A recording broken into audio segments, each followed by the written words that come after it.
శ్రీకాకుళం జిల్లా రెడ్డి సంక్షేమ సంఘం ఆత్మీయ సభకు నన్ను ఆహ్వానించడం జరిగింది. సభను ఉద్దేశించి ప్రసంగించడం జరిగింది. ఇటువంటి సమావేశాలు మరి అన్ని జిల్లాల్లో కూడా నిర్వహించుకోవాలి అన్నటువంటి విషయాన్ని నొక్కి వక్కాణించడం జరిగింది.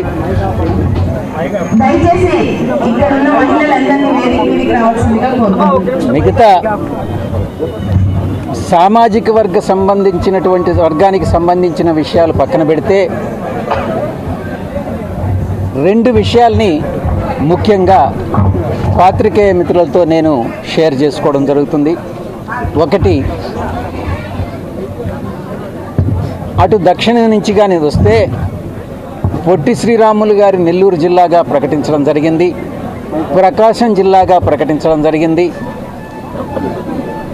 గౌరవ ఎన్టీఆర్ జిల్లాగా ప్రకటించడం జరిగింది, అంబేద్కర్ గారి కోనసీమ జిల్లాగా ప్రకటించడం జరిగింది, అన్నమయ్య జిల్లాగా ప్రకటించడం జరిగింది. ఆ తర్వాత ఇవన్నిటినీ కూడా చూసిన తర్వాత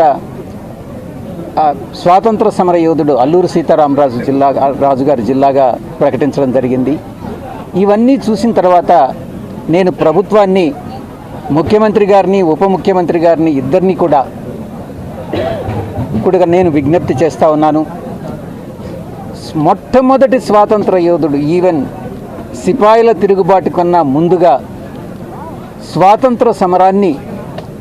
స్వాతంత్ర సమరానికి శంఖారావం పూరించినటువంటి సైరా నరసింహారెడ్డి, అంటే ఉయ్యాలవాడ నరసింహారెడ్డి గారికి జిల్లాని, ఆయన కర్నూలు జిల్లాలో పుట్టడం జరిగింది. ఆ జిల్లాని ఉయ్యాలవాడ నరసింహారెడ్డి కర్నూలు జిల్లాగా ప్రకటించమనని నేను ప్రభుత్వాన్ని కోరుతా ఉన్నాను. అలా చేసినట్లయితే ఒక స్వాతంత్ర సమర యోధుడికి, ఒక సామాజిక వర్గాలకి చూడకుండా మనం ఈ యొక్క పేర్లు పెట్టినట్లయితే వారిని, ఆ యొక్క సామాజిక వర్గాన్ని గౌరవించినట్టు అవుతుంది అన్నటువంటి విషయాన్ని తెలియజేస్తా ఉన్నా. మన హయాంలో ఎలాగైతే మా యొక్క అప్పట్లో ప్రియతమ నాయకుడు, గౌరవ ముఖ్యమంత్రిగా ఉన్నటువంటి స్వర్గీయ రాజశేఖర రెడ్డి గారి పేరుతో కడప జిల్లాని నామకరణం చేశారో, అలాగే ఉయ్యాలవాడ నరసింహారెడ్డి కర్నూలు జిల్లాగా ప్రకటించమనని నేను ముఖ్యమంత్రి గారిని, ఉప ముఖ్యమంత్రి గారిని అభ్యర్థిస్తున్నాను ఈ సందర్భంగా. ఇక ఈ యొక్క భవన నిర్మాణానికి సంక్షేమ సంఘం, రెడ్డి సోదరుల సంక్షేమ సంఘం యొక్క భవన నిర్మాణాన్ని పూర్తిగా దానికి అయ్యే ఖర్చులు నేనే భరిస్తాను అని అన్నటువంటి విషయాన్ని నేను తెలియజేసుకుంటూ, ఈ యొక్క ఈరోజు రెడ్డి సోదరుల ఆత్మీయ సభకు హాజరు కావడం నాకు నిజంగా చాలా సంతోషదాయకరమైనటువంటి విషయం. ఈ యొక్క సమావేశం రాజకీయాలకు అతీతంగా, రాజకీయ పార్టీలకు అతీతంగా ఈ సమావేశం జరుపుకోవడం జరిగింది. ఇప్పుడు నేను రాజకీయాల్లో లేను, నేను ఒక వ్యవసాయదారుణ్ణేనని మరొక్కసారి ఎన్ని కామెంట్స్ అయినా చేయొచ్చు. చాలామంది ఇంటర్నెట్, సోషల్ మీడియా మూలంగా చాలా సెటైర్లన్నీ వేస్తూ ఉన్నారు. ఇవన్నీ కూడా నాకు తెలుసు. ఎప్పుడు మా యొక్క తండ్రి గారు వ్యవసాయవేత్తే, నేను చార్టెడ్ అకౌంటెంట్ అయ్యి ఆ తర్వాత రాజకీయాల్లోకి వచ్చి వివిధ పదవులు చేసిన తర్వాత తిరిగి రాజకీయాల నుంచి విరమించుకోవడం జరిగింది. నేను ఏ పార్టీలో చేరలేదు. కొంతమంది అన్నట్టుగా నేను ఏ ప్రలోభాలకి లొంగలేదు, ఏ పార్టీలో చేరాలని నేను అనుకోలేదు, ఎటువంటి భయాలకు నేను లొంగేవాడిని కాదు. నా మీద చాలా ఒత్తిళ్ళు వచ్చాయి, చాలా ఒత్తిళ్ళు వచ్చాయి. ఆ ఒత్తిళ్ళన్నిటికీ కూడా నేను లొంగలేదు అన్నటువంటి విషయాన్ని పత్రికాముఖంగా నా పాత్రికేయ మిత్రులందరికీ కూడా నేను తెలియజేసుకుంటా ఉన్నా. ఇక మీరు ఏదైనా ప్రశ్నలు అడిగితే నేను జవాబు.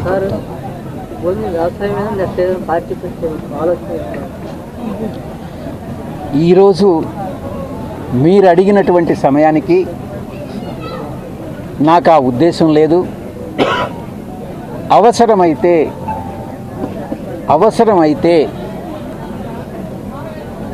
ఈ యొక్క ఆంధ్ర రాష్ట్రంలో పరిపాలన కుంటుపడినా, లేకుంటే నేను రాజకీయాల్లో తిరిగి ప్రవేశించాల్సినటువంటి అవసరం వచ్చినా నేను వెనుకాడను అన్నటువంటి విషయాన్ని నేను తెలియజేస్తాను.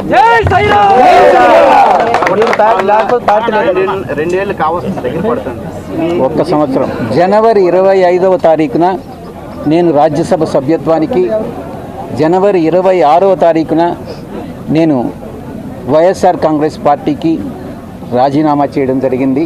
ఇంచుమించుగా సంవత్సరం రోజులు నేను వ్యవసాయం చేసుకుంటా ఉన్నాను. అంతేగాని రాజకీయాల్లో నేను ఏ కామెంట్స్ కూడా ఏది వ్యాఖ్యానించలేదు, ఎవరిని గురించి మాట్లాడలేదు. అటు ప్రతిపక్షం నుంచి గురించి కానీ పాలకపక్షం గురించి కానీ నేను ఎక్కడా మాట్లాడినటువంటి సందర్భం లేదు. మొట్టమొదటిసారిగా ఈ ఆత్మీయ సమావేశానికి ఇంచుమించుగా సంవత్సరం రోజుల తర్వాత వచ్చి పాత్రికేయ మిత్రులతో నేను మాట్లాడాను. సార్, మీరు ఎంత వ్యవసాయం చేసుకుంటున్నామన్నా గత ప్రభుత్వంలో మీరే సెకండ్ ప్లేస్లో ఉన్నారు. విజయసాయి రెడ్డి అంటే ఒక మారుమోగినటువంటి పేరు. సో ఇప్పుడు ఆ అనుభవంతో ఈ దగ్గర 2 ఏళ్ళు కావస్తున్నటువంటి కూటమి పాలన ఎలా ఉందంటే ఆ అనుభవంతో విజయసాయి రెడ్డి గారు ఏం చెప్తారు? కూటమి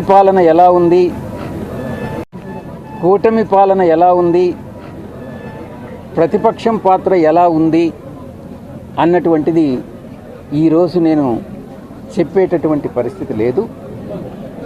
అది అవసరమైనప్పుడు, ఆ సందర్భం వచ్చినప్పుడు తప్పకుండా కూటమి పరిపాలన ఎలా ఉంది, ప్రతిపక్ష పాత్ర ఎలా ఉంది అన్నటువంటిది మీకు తప్పకుండా చెప్తాను. మీరు గతంలో ప్రభుత్వంలో కీలక పదవులు ఉన్నారు. అప్పుడు ఈ రాష్ట్రాల జిల్లాల పేర్లు మార్చినప్పుడు సలహా ఇచ్చారు సార్ వారికి?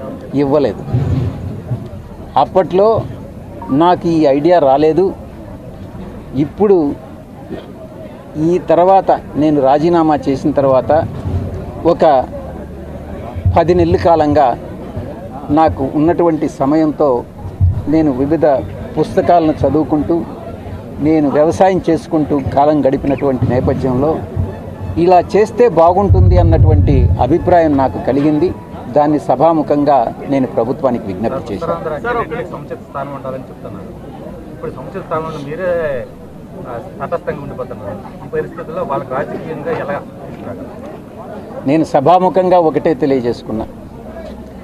నేను ఉత్తరాంధ్ర ఇన్ఛార్జిగా ఉన్నప్పుడు ఇక్కడ ఉన్నటువంటి అన్ని సామాజిక వర్గాల్ని, రెడ్డిక సామాజిక వర్గం కానీ, యాదవ సామాజిక వర్గం కానీ, కాపు సామాజిక వర్గం కానీ, వెలమ సామాజిక వర్గం కానీ, ప్రతి సామాజిక వర్గాన్ని, ఇంకా మన కాళింగ సామాజిక వర్గంలో ఉన్నటువంటి వాళ్ళని కానీ ప్రతి ఒక్కరికి కూడా సముచితమైనటువంటి స్థానం అటు ప్రభుత్వంలోనూ ఇటు పార్టీలోనూ ఉత్తరాంధ్ర ఇన్ఛార్జిగా నేను కల్పించానని గర్వంగా చెప్పుకుంటా ఉన్నా. ఫిషర్మెన్స్కి ముఖ్యంగా ఎక్కడ లేని ప్రాధాన్యత ఇచ్చి యాదవులకి ఒక బీచ్లో ఒక కృష్ణుడి విగ్రహం పెట్టించాను. ఫిషర్మెన్కి, మత్స్యకారులకి బీచ్లో ఒక టెంపుల్ కూడా కట్టించాను. ప్లాట్ఫామ్ వేసి టెంపుల్ కట్టించడం జరిగింది వాళ్ళ దేవతలను పూజించుకునేడానికి. నా వంతు కృషి ఉత్తరాంధ్ర ఇన్ఛార్జిగా నేను సంతృప్తికరంగా నిర్వహించాను. కులాలకు అతీతంగా, అంటే కుల మత భేదాలు లేకుండా నేను చేశాను అన్నటువంటిది సగర్వంగా నేను చెప్పుకుంటా ఉన్నాను.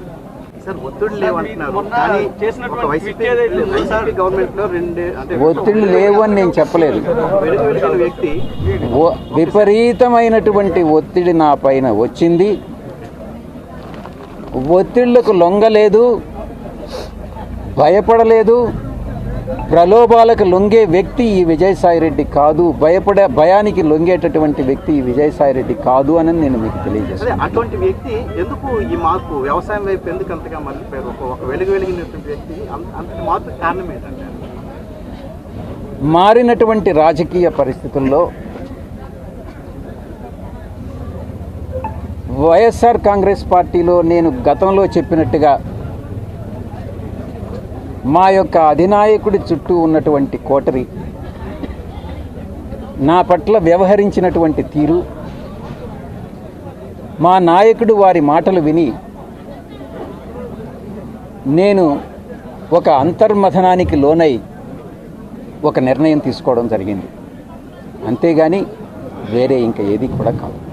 సార్, ప్రధానంగా వైసీపీలో మీరు నెంబర్ 2గా ఉన్నారు. జగన్మోహన్ రెడ్డి తర్వాత మీరే.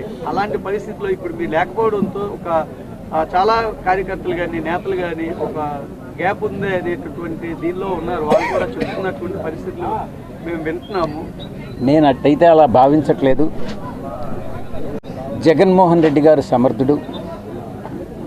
ఆయన పార్టీని మేనేజ్ చేసుకోగలడు. నేనొక్కటే ఆయన్ని అభ్యర్థిస్తున్నాను. చుట్టుపక్కల ఉండేటటువంటి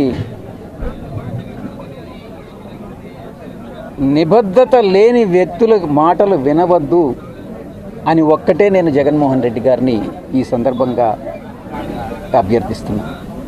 వారి మాటలు, నిబద్ధత లేని వ్యక్తుల మాటలు, చుట్టూ ఉన్నటువంటి వాళ్ళ మాటలు విని ఆయన తప్పుదారి పట్టించుకోవద్దు అని నేను విన్నవించుకుంటాను. అదే పరిస్థితి కొనసాగితే కనుక రేపు 29లో పరిస్థితి సార్? నాకు తెలియదు. నేను భవిష్యత్తు వాడిని నేను వినిపించలేను. నాకు ఆ సామర్థ్యం లేదు. సార్, మీరు మనం చేసినటువంటి ట్వీట్ని కూటమి ప్రభుత్వం తమకు అనుకూలంగా వాళ్ళు చెప్తున్నటువంటి పరిస్థితి ఉంది. అసలు మీరు ఆ ట్వీట్ తాలూకా అర్థం ఏంటి? మొన్న సమ్మిట్ తాలూకు నేను ఒకటే చెప్తా ఉన్నా, చాలా ముఖ్యమైనటువంటి విషయం. రాజకీయ నాయకులందరూ, రాజకీయ పార్టీలందరూ కూడా, అన్ని పార్టీలు ప్రజలను ఎలా మభ్య పెడతారో అన్నటువంటిది ఇది ఒక ఉదాహరణ. మీరు 1995 నుంచి 2004 వరకు చంద్రబాబు నాయుడు గారు ముఖ్యమంత్రిగా అప్పట్లో సమైక్య ఆంధ్రప్రదేశ్ని పరిపాలించడం జరిగింది. అప్పట్లో నాకు తెలిసి 3 or 5 బిజినెస్ సమ్మిట్లు పెట్టారు ఆయన. పలుసార్లు స్విట్జర్లాండ్లో డావోస్కి వెళ్ళడం జరిగింది. కొన్ని లక్షల కోట్లకి ఎంఓయూలు ఎంటర్ కావడం జరిగింది. ఆ తర్వాత మళ్ళీ తిరిగి 2014లో బాబు గారు అధికారంలోకి వచ్చారు. 2019 వరకు పరిపాలన చేశారు. అప్పుడు కూడా నాకు తెలిసి ఒక 2 or 3 సమ్మిట్లు పెట్టడం జరిగింది. నాకు గుర్తుండేంత వరకు 13 లక్షల కోట్ల రూపాయల ఎంఓయూలు ఎంటర్ కావడం జరిగింది. ఆ తర్వాత వైఎస్ఆర్సీపీ అధికారంలోకి వచ్చింది 2019లో. 2024 వరకు పరిపాలించింది. అప్పుడు కూడా నాకు తెలిసి ఒక 2 సమ్మిట్లు జరిగాయి. ఈ యొక్క కరోనా పోయిన తర్వాత వైఎస్ఆర్సీపీ హయాంలో కూడా ఇదే రకంగా కొన్ని లక్షల కోట్ల రూపాయల ఎంఓయూలు ఎంటర్ కావడం జరిగింది. ఈ ఎంఓయూల తంతంతా కూడా ఈ ఇన్వెస్టర్ సమ్మిట్ ఏదైతే ఉందో ఇదంతా కూడా ఒక మిథ్య, ఒక ఫార్స్. ఇది ప్రజలను మభ్యపెట్టే దానికోసంగానే రాజకీయ నాయకులు, రాజకీయ పక్షాలు ఉపయోగించుకుంటున్నాయే తప్ప చిత్తశుద్ధితో జెన్యూన్గా నిజంగా ఎంటర్ అయ్యేటటువంటి ఎంఓఈలు చాలా చాలా కొద్దిగా ఉంటాయనని నేను తెలియజేసుకుంటా ఉన్నాను. రీసెంట్గా జరిగినటువంటి ఇన్వెస్టర్ మీట్లో మనకు గుర్తుండే ఉంది. ఇప్పుడు 13 లక్షల కోట్ల రూపాయలు ఇంచుమించు 600 పైచులకు ఎంఓయూలు ఎంటర్ అయ్యారు. నేను ట్వీట్ కూడా చేశాను. ఆ ట్వీట్ని ఎవరు ఏ రకంగా అన్వయించుకున్నా నాకైతే అభ్యంతరం లేదు. నా యొక్క ఉద్దేశం, రాజకీయ నాయకులు, రాజకీయ పక్షాలు ప్రజలను మభ్యపెడుతున్నాయి అన్నటువంటి పాయింట్ని మాత్రం నేను మెసేజ్ని పంపించదలుచుకున్నాను. అది నా యొక్క ఉద్దేశం. సార్, లెక్కర్ స్కామ్ నిందితుడు వాసుదేవ్ రెడ్డి అక్టోబర్గా మాట్లాడారు. దాని ఇంపాక్ట్ ఎలా ఉంటుంది సార్ కేసీఆర్? ఇది ప్రస్తుతం విచారణలో ఉన్నటువంటి విషయం. దీని గురించి నేనేం మాట్లాడకూడదు. సార్, ఒక మాట ఉంది. రాజకీయంగా ఇక్కడ ఉన్నటువంటి రెడ్డిలకి చైతన్యం కావాలని మీరు కోరారు. దానికి మీ సహాయ సహకారం ఎలా ఉంటాయి? దానికి సంబంధించినటువంటి నాయకులు ఎవరైనా ఉంటారు? మీరే చూస్తారు కదా, వెయిట్ చేయండి, తొందర ఎందుకు? సార్, ఏ బుక్స్ చదువుతున్నారు? వ్యవసాయం ఏ వ్యవసాయం చేస్తున్నారు? బుక్స్ వల్ల వచ్చిన మార్పులు ఏంటి? ఒక పుస్తక పఠనం అనేటటువంటిది ఒక గొప్ప విషయం. నేను మామూలుగా నాకు ఇంట్రెస్ట్ ఉండే సబ్జెక్టు ఖగోళ శాస్త్రం. నేను ఏదో చార్టర్డ్ అకౌంటెంట్ అయ్యాను, కానీ ఎక్కువ పుస్తకాలు నేను ఖగోళ శాస్త్రం గురించి, ఆస్ట్రానమీ గురించి తెలుసుకుంటాను. కొన్ని పుస్తకాలు చరిత్రను గురించి కూడా నాకు చాలా ఇంట్రెస్ట్ ఉంది. చరిత్ర కానీ, లేకుంటే జియాలజీ కానీ, లేకుంటే జీవరాశుల పరిణామక్రమం కానీ, లేకుంటే ఖగోళ శాస్త్రం గురించి పుస్తకాలు ఎక్కువగా నేను చదువుకుంటాను. దానిలో ఉన్నటువంటి ఆనందం నిజంగా అనిర్వచనీయమైనటువంటిది. గతంలో భీమిల్లో ఇల్లు కట్టుకుంటాను, ఇక్కడ అందుబాటులో ఉంటాను, వ్యవసాయం చేస్తాను. మీకు తెలుసు కదా, భీమిల్లో ఇల్లు కట్టుకోవాలనంటే ఎవరు ఎన్ని ఇబ్బందులు క్రియేట్ చేస్తున్నారని అనేది మీ అందరికీ కూడా తెలుసు, పత్రికా విలేకరులందరికీ. వాటికన్నిటికీ భయపడేటటువంటి వ్యక్తిని కాదు. దాని గురించి నేను వ్యాఖ్యానించను, అది కోర్టు పరిధిలో ఉంది కాబట్టి. సార్, అయితే 2029లో ఏదో పార్టీ తరఫున పోటీ చేసే అవకాశం మీ సొంత పార్టీ ఏమైనా పడదామని నేను చెప్పాను కదా, ఈ రోజుకి మీతో మాట్లాడే సమయానికి నాకు ఎటువంటి ఐడియా లేదు. మీరేమన్నా కోరుకుంటున్నారా? మీరేం కోరుకుంటున్నారో చెప్పండి, నేను వైసీపీలో ఉన్న అసంతృప్తివాదులు మీ నాయకత్వాన్ని కోరుతున్నారు. సార్, జగన్మోహన్ రెడ్డి గారు జగన్మోహన్ రెడ్డి గారు మళ్ళీ పార్టీకి మీ సేవలు అవసరం అనుకున్నారు, అందరూ కోరుకుంటున్నారు. కొన్ని ఊహాజనితమైనటువంటి ప్రశ్నలకి నేను జవాబు చెప్పలేను. హైపోథెటికల్ క్వశ్చన్స్ అంటారు వాటిని. కాబట్టి నేను జవాబు చెప్పలేనటువంటి ప్రశ్న. అంటే రెడ్డి అంటే సార్ మీరే చెప్పారు, రెడ్డి అంటే పాలకుడు అని చెప్పి. ఒకప్పుడు పాలించిన వ్యక్తి ఇప్పుడు మళ్ళీ రెడ్డిగా ఉన్నటువంటి వ్యక్తి మళ్ళీ పాలకుడు కాకూడదు అని ఏదైనా ఉందా? కాకూడదు కదా, అదే అంటున్నాను సార్. అటువంటి వ్యక్తి ఆ పాలకుడు ఎందుకు స్తబ్దుగా ఉంటున్నాడు, ఎప్పుడు మళ్ళీ ఛాన్స్ తీసుకుంటారు అని. సందర్భానుసారంగా ఎప్పుడు ఏం చేయాలి అన్నటువంటిది ఆ యొక్క మనిషి స్వభావాన్ని బట్టి నిర్ణయించుకోవడం జరుగుతుంది. సో ఈ యొక్క సంవత్సర కాలం పాటు ఈ యొక్క సందర్భాన్ని బట్టి నేను రాజకీయాలకు దూరంగా ఉండాలని ఇప్పటి వరకు నిర్ణయించుకొని ఉన్నాను. అవసరం వస్తే ఆలోచిస్తాను.